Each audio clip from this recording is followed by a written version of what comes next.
Programme کے آغاز میں آپ نے ایک رپورٹ دیکھی جو کہ جڑاوالا کے اندوہناک واقعے سے متعلق تھی، اور آج پروگرام کا آغاز بھی ہم اسی حوالے سے بات کریں گے۔ اور مسلمان جو ہے مسلمان کو تو اسلام جو ہے وہ درس دیتا ہے کہ تمام انبیاء پر ایمان رکھنا، تمام مذاہب کا احترام کرنا، تمام جو آسمانی کتابیں ہیں ان پر ایمان رکھنا، ان کا احترام کرنا۔ تو پھر جو واقعہ ہم نے جڑاوالا میں دیکھا وہ کسی صورت بھی اسلام کے درس کی، اسلام کے بتائے ہوئے اصولوں کی عکاسی نہیں کرتا ہے۔ انتہائی انسانیت سوز واقعہ، اس کی وجہ کچھ بھی رہی ہو لیکن ایک مسلمان یہ حرکت نہیں کر سکتا۔ اور اگر دیکھا جائے تو جو واقعہ جڑاوالا میں پیش آیا ہے، جس طرح سے ایک اقلیتی برادری کو تکلیف پہنچائی گئی ہے، دکھ دیا گیا ہے، دراصل تو ایسا لگتا ہے کہ یہ پاکستان کو ہی مزید نقصان پہنچانے کی سازش ہے، اور یہ واقعہ کسی بھی صورت میں اسلام یا پاکستان کے حق میں نہیں ہو سکتا، کسی بھی صورت میں پاکستان کے تاثر کو بہتر طریقے سے اجاگر کرنے کی وجہ نہیں بن سکتا۔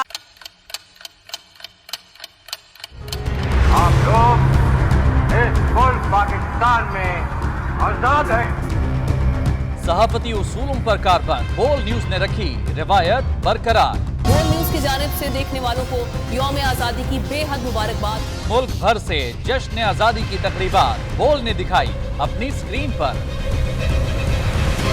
پاکستان کے 76ویں یوم آزادی کا جشن بول نے سنائی پاکستان زندہ باد کے نعروں کی گونج۔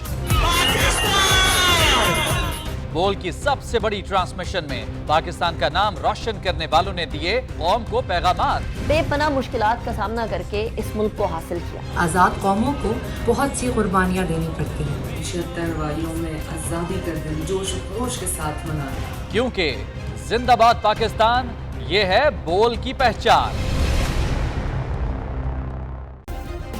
سبسکرائب کریں اور بیل دبائیں تاکہ کوئی خبر رہ نہ جائے۔